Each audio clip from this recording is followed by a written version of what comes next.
Um gênio matemático responsável por antecipar em pelo menos 2 anos o término da Segunda Guerra Mundial, ao desenvolver uma máquina capaz de decodificar as mensagens nazistas. Além disso, foi também o pai da computação como conhecemos, o inventor dos computadores, um biólogo, um analista e também um filósofo como poucos antes dele. Estamos falando de Alan Turing, uma dessas almas raras que fazem a humanidade avançar muitas barreiras em pouco tempo. No entanto, Turing jamais foi reconhecido por seu povo em sua época. Primeiro, porque muitas de suas pesquisas foram mantidas sob sigilo por conterem informações confidenciais. No entanto, a maior razão se dá por conta de sua morte prematura, supostamente um suicídio. Isso porque ele era homossexual, algo criminalizado na Inglaterra de então.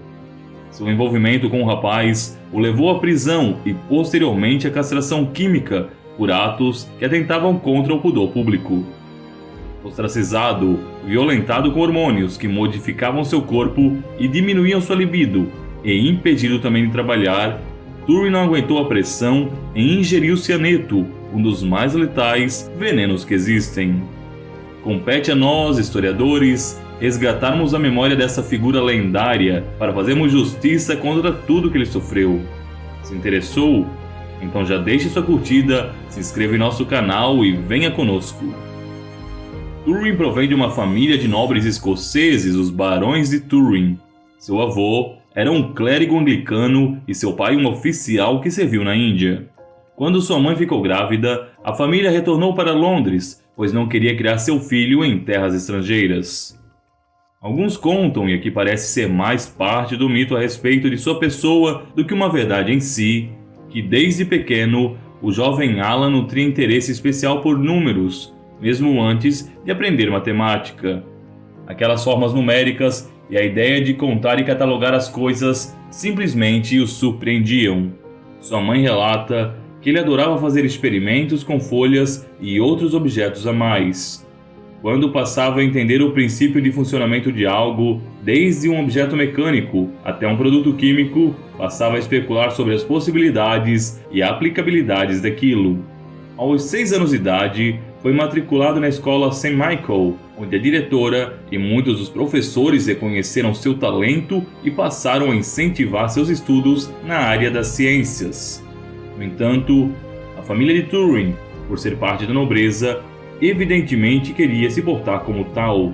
Matricularam o menino no renomado colégio de Sherborne, onde o foco para a nobreza estava no estudo dos clássicos ocidentais, os quais Turing considerava verdadeiramente entediantes.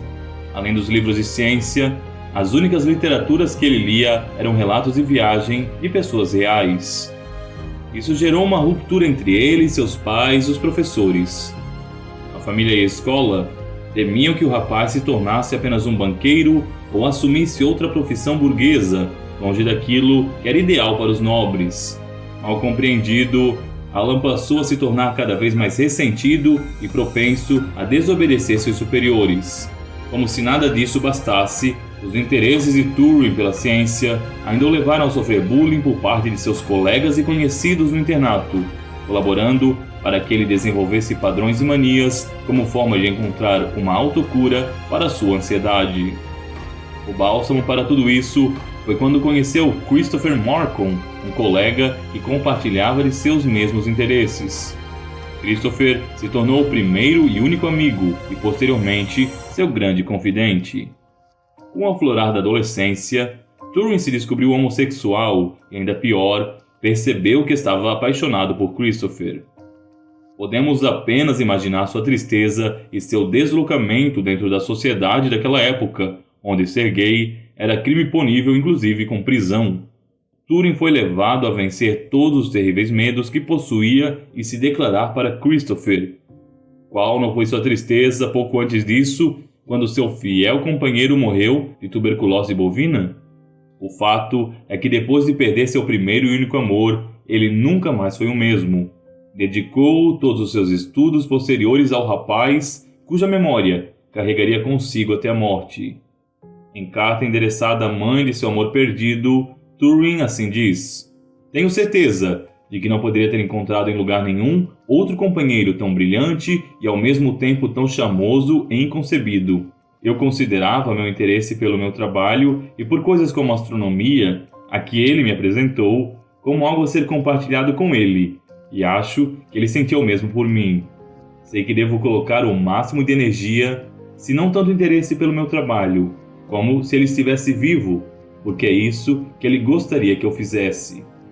A morte de Christopher também o levaria a se tornar ateu, pois ele era incapaz, dentro de uma perspectiva religiosa, de entender como algo assim poderia ocorrer. Mas, seja como for, Turing superou seus desafios, deixando florescer cada vez mais o gênio que havia em si. Após sair do colégio, estudou em Cambridge, onde foi reconhecido e condecorado por seu gênio matemático. Nessa época, desenvolveu uma série de conceitos científicos e lógicos, incluindo o famoso teste de Turing, feito para determinar se uma máquina pode ou não pensar. Para Turing, caso uma pessoa não consiga distinguir se as ações de uma máquina são orgânicas ou não, então a máquina venceu, e é como se ela tivesse vida. Isso ainda hoje nos parece estranho, mas lembre-se que para ele toda a evolução da vida era dada por mecanismos materiais semelhantes. Não seríamos, segundo Turing, mais que máquinas muito avançadas concebidas pela natureza. No entanto, sua grande contribuição científica ocorreu na Segunda Guerra Mundial. A Alemanha havia desenvolvido a máquina Enigma, que encriptava todas as mensagens nazistas de forma que fosse quase impossível decifrá-las manualmente, pois oferecia centenas de milhares de diferentes combinações. A alta tecnologia permitia que os nazistas trocassem mensagens abertamente no rádio, sem medo de serem descobertos e decifrados. Isso agilizava a movimentação dos alemães e deixava os ingleses cada vez mais frustrados. Turing então participava do grupo de pesquisadores e matemáticos que tinham como função decodificar as mensagens. A frustração do trabalho o levou a conceber uma máquina que poderia funcionar milhares de vezes mais velozmente que pessoas calculando manualmente. O sistema de sua invenção é o mesmo usado hoje em dia nos computadores e celulares que conhecemos. Seu trabalho, quando pronto, possibilitou que os ingleses descobrissem quase tudo que Berlim enviava de ordens, antecipando e prevendo os passos dos alemães. Muitas vidas acabaram salvas e anos de guerra foram com isso encurtados. Mas, mesmo no trabalho, Turing era estranho. O hábito de tomar café sempre na mesma caneca era algo mal visto, só superado pelo fato de que ele usava constantemente uma máscara de gás para evitar que o pólen das árvores, que poderiam lhe dar alergia, lhe atingissem o rosto. Nesse período, os ingleses abriram uma investigação sobre espiões soviéticos. No meio do processo, descobriram que, embora Alan não fosse um infiltrado, era homossexual. Isso levou à sua condenação por atentado contra o pudor e a consequente castração química. Turing passou alguns anos sob o efeito do remédio, mas teve sua vida completamente dilacerada com isso. Também foi impedido de participar de projetos do governo e acabou expulso do trabalho. Assim, aos 41 anos, cometeu suicídio com uma maçã envenenada, igual à história da Branca de Neve, de quem era fã. Peter Hilton descreve de forma emocionada sua experiência de ter trabalhado com Turing. É uma experiência rara encontrar um gênio autêntico. Aqueles de nós que têm o privilégio de habitar o mundo da erudição estão familiarizados com o estímulo intelectual fornecido por colegas talentosos. Podemos admirar as ideias que eles compartilham conosco e, geralmente, somos capazes de compreender sua fonte. Podemos até mesmo acreditar que nós mesmos poderíamos ter criado tais conceitos e originado tais pensamentos. No entanto, a experiência de compartilhar a vida intelectual de um gênio é totalmente diferente. Percebe-se que está na presença de uma inteligência, uma sensibilidade de tal profundidade e originalidade que se enche de admiração e emoção.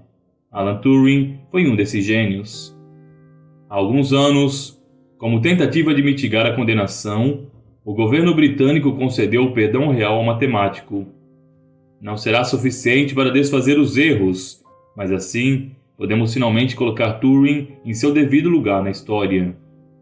E você sabia disso tudo? Deixe nos comentários a sua resposta. Para mais vídeos assim, confira aqui em nosso canal. Até mais, se Deus quiser.